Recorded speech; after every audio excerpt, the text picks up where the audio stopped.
तो बात करते हैं आज साल के आखिरी एक्सपायरी के बारे में कि मार्केट में आज किस तरीके से रहा।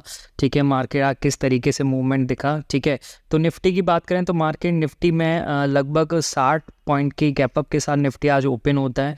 ठीक है, और ओपन होते ही रिजेक्शन दिखाता है और एक मार्केट एक ऑल टाइम हाई लगाता है उस टाइम पर लगभग 21,750 का। ठीक है, यहाँ पे सुबह के टाइम 21,750 के आसपास कॉल राइटर्स काफ़ी ज़्यादा थे, तो मार्केट डिप देता है, बायर्स को ट्रैप करता है। ठीक है, फिर 690 का एक बहुत अच्छा सपोर्ट बनाते हुए मार्केट धीरे धीरे धीरे धीरे एक ऑल टाइम हाई देता है लगभग 3 बजे के आसपास, 3:15 के आसपास, और 21,800 को टच करके आता है। 21,801 का एक हाई लगाता है आज के दिन।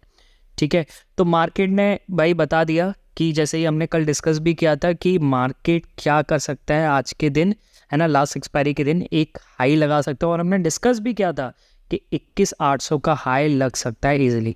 ठीक है, क्योंकि क्या होता है ना कि देखिए लास्ट दिन है, कॉल राइटर्स जो इसको शॉर्ट करके बैठे हैं वो अपनी पोजीशंस को काटेंगे तो मार्केट हाई दे सकता है, और वही हुआ। ठीक है, पर इसने हाई बहुत लेट दिया। ठीक है, 3 बजे के बाद हाई दे रहा था। ओके, उस समय कुछ ऑप्शंस में मूवमेंट कुछ खास देखने को नहीं मिला। ठीक, चलिए अब बात करेंगे कि कल के लिए हम क्या प्लान कर सकते हैं यहाँ से, कि कल का हमारा प्लान क्या है, क्योंकि कल साल का अंतिम ट्रेडिंग डे है। ठीक है, तो मैं चाहूँगा कि आपका लास्ट दिन अच्छे से प्रॉफिट में रहे। ठीक है ना, है ना। ट्रेडिंग में ऑप्शन बायर के लिए बहुत कम चांसेस होता है मूवमेंट को पकड़ पाना। ओके, तो उसके लिए काफ़ी मेहनत लगती है इस चीज़ में। ओके, तो अब हम किस तरीके से इसको ट्रैक कर सकते हैं कि कल के दिन हम क्या करें, कहाँ से हम बाय करें, कहाँ हम सेल कर सकते हैं, कहाँ में कौन से सपोर्ट रेजिस्टेंस है, उसके बारे में बात कर लेते हैं। ठीक है, उससे पहले अगर आप मेरे चैनल पर नए हैं तो भैया आपसे एक रिक्वेस्ट है क्या कि आप मेरे चैनल को सब्सक्राइब कर लीजिए। ठीक है ना, साथ के साथ बेल आइकन को भी प्रेस कर दीजिए। ओके, जिससे क्या होगा, आपको सारे वीडियोस के नोटिफिकेशन मिलते रहेंगे। यहाँ डेली वीडियोस अपलोड होता है, एक तो BTST से रिलेटेड कि क्या अगले दिन हमें क्या पोजीशन बाय करके चलना है। ओके, दूसरा मार्केट एनालिसिस को रिलेटेड हर दिन आता है कि कहाँ सपोर्ट रेजिस्टेंस मार्केट में अगले दिन बनता हुआ नज़र आ सकता है। ठीक है, जैसे हमने कल भी डिस्कस किया था, अगर कल आपने मेरी मार्केट एनालिसिस की वीडियो देखी थी कि 21,740 एक रेजिस्टेंस का काम करेगा, तो मार्केट में वही हुआ। मार्केट में काफ़ी टाइम तक 21,740 पर मार्केट टिका रहा। ठीक है ना, उसके ऊपर नहीं गया, और फिर जब गया तो 21,740 को एक सपोर्ट बनाते हुए मार्केट ने एक ऑल टाइम हाई लगाया 21,801 का। ठीक है, अच्छा, अब दूसरी चीज़ क्या कि आप मेरा टेलीग्राम चैनल भी ज्वाइन कर सकते हैं। ओके, आपको उसका लिंक डिस्क्रिप्शन में मिल जाएगा। ठीक है, तो आप जाके ज्वाइन कर लीजिए, वहाँ से आप मेरे प्राइवेट चैनल को भी ज्वाइन कर सकते हैं। आज हमने प्राइवेट चैनल में लगभग 3 ट्रेड लिए और तीनों के तीनों हमारे प्रॉफिटेबल रहे। ओके, तो आज हमारा एक्सपायरी डे क्लोजिंग जो रहा वो हमारा प्रॉफिटेबल रहा।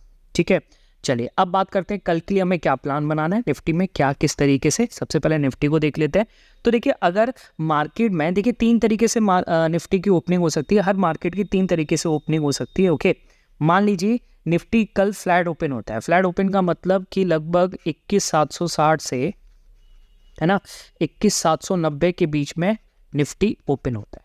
ठीक है, यहाँ कहीं ओपन होता है। ओके, तो सबसे पहले ओपन होने के बाद देखिए ये कहाँ जा रहा है, सपोर्ट कहाँ ढूंढ रहा है। ठीक है, मार्केट एकदम से ऊपर चलता चला जाए, ऐसा भी हो सकता है। ओके, तो फिर स्ट्रैटेजी दूसरी होती है, बाय ऑन डिप्स स्ट्रैटेजी अपनाते हैं हम। ओके, तो सबसे पहले अगर मार्केट साइडवेज ओपन होता है तो कहीं ना कहीं वो अपना सपोर्ट ज़रूर ढूंढेगा। ठीक है, तो यहाँ से मार्केट को टूट करके 21,740 पर आने दीजिए, क्योंकि लगभग 12 बजे से, आज 12 बजे से 21,760 एक सपोर्ट बना रहा। ओके, तो जैसे 21,740 पर आएगा, ओके, 21,740 आज सपोर्ट बना रहा। ओके, 21,440 पर आएगा और यहाँ पर अगर सस्टेन करता है और जैसे ही ब्रेकआउट देगा तो हम लॉन्ग की पोजीशन यहाँ पे बना के चलेंगे। और यहाँ से हमारा पहला टारगेट कौन सा रहने वाला है यहाँ पर, ठीक है, ये 21,790 लिखा था मैंने। ओके, है ना, तो पहला टारगेट यहाँ से हमारा रहने वाला है कौन सा, 21,790 का ये हमारा पहला टारगेट रहेगा।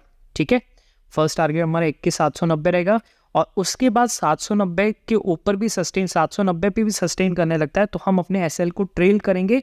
और ट्रेल कहाँ तक करेंगे, 21,820 तक हम ट्रेल करेंगे। ठीक है ना, फिर मार्केट एक नया हाई लगा सकता है, क्योंकि कल लास्ट ट्रेडिंग सेशन है, तो मार्केट हो सकता है पॉजिटिव में ही एंड करे।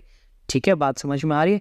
तो हमारा टारगेट 21,820 दूसरा टारगेट रहेगा, और इसके ऊपर जो हमारा टारगेट रहेगा वो 21,860 का रहेगा। ठीक है, ओके। तो ये 3 टारगेट हमारे कल के दिन के लिए रहने वाले हैं। ओके, अगर साइडवेज ओपन होता है और मार्केट लॉन्ग की तैयारी करता है तो ये हम टारगेट बुक करते जाएंगे और ट्रेल करते जाएंगे। ठीक है, तो अच्छा, अब एक और चीज़ है कि भाई 740 पर सस्टेन नहीं करता मार्केट, है ना, ओपन होता है 740 पर सस्टेन नहीं करता है। ठीक है, तो भैया फिर सस्टेन नहीं करेगा तो नीचे आएगा, नीचे आएगा तो नीचे हमारे पास सपोर्ट कौन सा बनता है, ये 21,720 का हमारे पास एक सपोर्ट बनता है, 21,720 का। यहाँ पर जैसे आए सस्टेन करें तो यहाँ से हमें एक अपसाइड मूव ट्रिगर होते हुए देख सकता है। क्यों? क्योंकि 21,750 पे भी पुट राइटिंग अच्छी खासी, तो तुरंत हमें एक अपसाइड मूव देखने को मिल सकता है। ठीक है, अभी हमें लॉन्ग का ही सोच के चलना, हम डाउन साइड का नहीं सोच के चलेंगे। ठीक है, चलिए, तो ये हो गया हमारा अगर फ्लैट ओपनिंग होती है। ठीक, अच्छा, अब बात करते हैं अगर गैप डाउन ओपनिंग हो जाती है, गैप डाउन के केस में हम क्या करेंगे। ठीक है, अच्छा, गैप डाउन ओपनिंग हो जाए मतलब 70 से 80 पॉइंट मार्केट, चलो पहले गैप अप डिस्कस कर लेते हैं। ठीक है, अगर मार्केट 70 से 80 पॉइंट गैप अप ओपन हो जाता है, ठीक है, गैप अप ओपन का मतलब 21,820 के ऊपर मार्केट अगर ओपनिंग दे देता है, यहाँ कहीं मार्केट 21,820 के ऊपर ओपनिंग दे देता है। ठीक है, तो अगर 21,820 की ओपनिंग होगी तो सबसे पहले देखो क्या होगा, दो चीज़ें होती हैं। जैसे आजकल क्या हो रहा है मार्केट में कि गैप अप जब मार्केट ओपन होता है तो रिट्रेस करता ही नहीं है। देखिए, जैसे आज के दिन भी आया मार्केट, गैप अप ओपन हुआ, ओके, है ना, तो सपोर्ट इसका ये बनने वाला था आज की कल की क्लोजिंग का। ठीक है, कल का हाई, पर मार्केट यहाँ तक रिट्रेस ही नहीं किया, नीचे आया, और नीचे आया ही नहीं, एक तरीके से यहीं से ऊपर चढ़ता चला गया। ठीक है, तो आजकल ये हो रहा है कि मार्केट रिट्रेस करता ही नहीं और खुलते ही ऊपर चढ़ने लगता है। ठीक है, तो अगर 21,820 पर आया, ठीक है, या तो फिर आज के हाई पर आए 21,800 पर आए, है ना, यहाँ पर सस्टेन करने लगे, फिर हम लॉन्ग की तैयारी करेंगे। नहीं आता है तो भैया हर डिप पे आप बाय करते चलोगे। ठीक है, हर डिप पे आप बाय करते जाओ और ट्रेल करते जाओ। ठीक है, टारगेट्स क्या क्या रहने वाले हैं, तो टारगेट्स मैं आपको बता दूं। फर्स्ट टारगेट इसमें कौन सा रहेगा आपका, अगर 21,820 के ऊपर खुलता है तो पहला टारगेट आपका यही रहेगा, कौन सा, 21,860 का आपका पहला टारगेट रहेगा।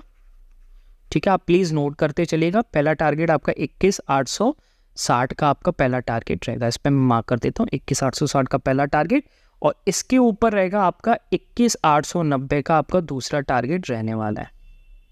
ठीक है, अच्छा, अब इसके बाद कहाँ टारगेट रहेगा, तो इसके बाद देख लेते हैं, ऊपर हमारा एक और टारगेट निकल के आएगा, कौन सा, 21,910 का। ठीक है, ये 3 टारगेट हमारे रहेंगे अगर गैप अप ओपन होता है और मार्केट चढ़ना ही चालू कर देता है तो। ठीक है, ओके, ये आपका फर्स्ट टारगेट, ये आपका सेकंड टारगेट, ये आपका थर्ड टारगेट गैप अप की केस में। ठीक, चलिए अब आ जाते हैं नीचे। गैप डाउन अगर ओपन हो जाए तो क्या क्या केस बनता है, 70 से 80 पॉइंट मार्केट अगर गैप डाउन ओपन हो जाए, यानी 21,720 के नीचे मार्केट ओपन करता है। ठीक है, यहाँ कहीं मार्केट ओपन करता है 720 के नीचे। ठीक है, तो क्या होगा, देखिए आज जो भी लॉन्ग कैरी फॉरवर्ड करके गए होंगे नेक्स्ट एक्सपायरी का, ठीक है, तो क्या होगा, जैसे मार्केट यहाँ खुलेगा तो सस्टेन नहीं करेगा, नीचे ज़रूर गिरेगा। क्यों? क्योंकि इधर काफ़ी लोग BTST कॉल साइड का लेके गए, उनको लॉस दिखेगा, तो कहीं ना कहीं वो अपना लॉस बुक करेंगे, क्योंकि मार्केट पलट सकता है, हो सकता है मार्केट का हाई लग चुका है, ओके, है ना। तो मार्केट अगर यहाँ से पलटा 720 से गिरना चालू करेगा तो इसका इमीडिएट सपोर्ट बनता है कौन सा, 680 से 690 का, ये वाला सपोर्ट जोन है मार्केट का। ठीक है ना, ये इसका सपोर्ट जोन है। तो जैसे यहाँ पर अगर सस्टेन करने लगे, ओके, तो आप लॉन्ग की तैयारी कीजिए। पहला टारगेट आपका 21,720, फिर 21,720 जैसे ही आता है 21,740 आपका दूसरा, यहाँ से तीसरा टारगेट रहेगा कौन सा, 21,790, और फिर उसके बाद कौन सा रहेगा 21,800 क्या कहते हैं 21,820, फिर 860, फिर 890, इस तरीके से आप ऊपर ट्रेड करते जाइएगा। ठीक है, अच्छा मान लीजिए मार्केट यहाँ कहीं खुला, ओके, 720 के नीचे खुला और यहाँ पर सस्टेन नहीं कर पाया, 690 680 पे भी सस्टेन नहीं कर रहा। ठीक है, तो फिर क्या करेगा मार्केट, अगर 690 पे सस्टेन नहीं किया मार्केट ने, मान लीजिए, तो हो सकता है मार्केट यहाँ से टूट जाए और टूट के फिर सपोर्ट दे कौन सा, 21,590 का, यहाँ सपोर्ट बनाता हुआ नजर आए। ठीक है, फिर यहाँ से लॉन्ग की तैयारी हो सकती है। ठीक है, अगर मार्केट 21,590 तोड़ देता है तो कहीं ना कहीं फिर ऐसा होगा कि मार्केट में प्रॉफिट बुकिंग आ जाए, ठीक है। मार्केट और फिर नीचे एक सपोर्ट बनाता हुआ नज़र आ सकता है 510 के आसपास का, ठीक है। बात समझ में आएगी नहीं? ओके, है ना। 510 के नीचे अगर मार्केट निकल गया तो आप सोच के चलिएगा कि मार्केट में कहीं ना कहीं मार्केट अब डाउन साइड मूव करने वाला है, ठीक है। कहीं ना कहीं सेलर्स अब हावी हो चुके हैं बायर्स के ऊपर, ठीक। पर अभी हमें अपना ट्रेड नहीं बदलना है, सेंटिमेंट अभी पॉजिटिव है तो हम पॉजिटिव ही सोचेंगे, हर डिप पे बाय करने की कोशिश करेंगे, और मार्केट अगर नीचे सपोर्ट देता है तो हम हैवी क्वांटिटी से भी ट्रेड कर सकते हैं, ठीक है। तो ये है कुछ निफ्टी 50 का हाल, ओके। कल के दिन आप किस तरीके से ट्रेड कर सकते हैं, ओके। अब बात कर लेते हैं निफ्टी बैंक की। निफ्टी बैंक में भैया क्या सिनेरियो बन रहा है इसको समझ लेते हैं, ठीक है। तो देखिए निफ्टी बैंक आज के दिन कुछ खास मूव नहीं किया, ठीक है। वहीं अपने साइडवेज वे में मूव करता रहा, ठीक है। एक इसने हाई ज़रूर लगाया 600 के ऊपर का, ओके, 48,600 के ऊपर का हाई ज़रूर लगाया, बट मार्केट ने एक तरीके से साइडवेज रहा है। निफ्टी बैंक में इतनी तेज़ी नहीं दिखाई दे रही है जितने निफ्टी 50 के कंपोनेंट ज़्यादा मूव कर रहे हैं, ओके। क्योंकि इसकी क्लोजिंग भी लगभग 150 पॉइंट नीचे आई है, और अगर निफ्टी की बात करें तो लगभग 30 पॉइंट नीचे आई है, ठीक है। तो बहुत फ़र्क नज़र दिखने में आता है, ओके। अच्छा, अब इसमें हम क्या कर सकते हैं, तो देखिए निफ्टी बैंक में हमारे पास 2 लेवल निकल के आ चुके हैं। एक तो 48,600 का लेवल निकल के आ चुका है, ठीक है, और नीचे का लेवल हमारा निकल के आ चुका है कौन सा, 48,360 का, ठीक है। ये 2 लेवल है इसमें, ओके। अब कल के दिन मार्केट मान लीजिए निफ्टी बैंक में अगर 48,600 को तोड़ता है, ठीक है, ऊपर सस्टेन करने लगता है, ठीक है, तो भैया इसमें इमीडिएट टारगेट आपको देखने को मिलेगा 48,800, ठीक है, ओके। और फिर हो सकता है 48,800 के बाद आपको 49,000 का भी देखने को मिल जाए मूव यहाँ तक का, ठीक है। तो ये इसमें हमारा पहला टारगेट कौन सा रहेगा, पहला टारगेट हमारा यही रहेगा, कौन सा, 48,800 का हमारा पहला टारगेट। इसको थोड़ा सा मैं ऊपर कर देता हूँ, 48,800 का हमारा ये पहला टारगेट, और दूसरा टारगेट हमारा रहने वाला है इसमें 48 नहीं 49,000 का, ठीक है, ओके। ये हमारा सेकेंड टारगेट इसमें रहने वाला है ऊपर की तरफ, ओके। अगर मान लीजिए मार्केट किसी कारणवश 48,360 के नीचे आता है, ठीक है, और सस्टेन करता है, तो आपको एक शार्प डाउनसाइड मूव दिखा सकता है। कहाँ तक का, 48,200 तक का मार्केट यहाँ पे आपको मूव दिखा सकता है, ठीक है, ओके। पर यहाँ पर भी आए तो आपको लॉन्ग की ही तैयारी करने, ठीक है। अभी आप अपना सेंटिमेंट को नेगेटिव मत करके चलिए, ठीक है। ये रैली है और ये आपको बहुत अच्छा प्रॉफिट देती आ रही होगी और आगे भी देगी, ठीक है ना। अब देखिए निफ्टी का भी टारगेट जो है ना, यहाँ से अभी अगर देखा जाए अब 22,000 का टारगेट नज़र आता है, ठीक है। तो हो सकता है वो कल के दिन आ जाए, ओके, है ना, या फिर हो सकता है कि 21,800 एक फाइनल हो, अब इसके बाद प्रॉफिट बुकिंग आ जाए, तो मार्केट है, कुछ भी हो सकता है, ठीक है। तो चलिए आज के लिए इतना ही रखते हैं, बाकी हम मिलेंगे नेक्स्ट वीडियो में, मिलते हैं मार्केट में, बाय बाय, टेक केयर।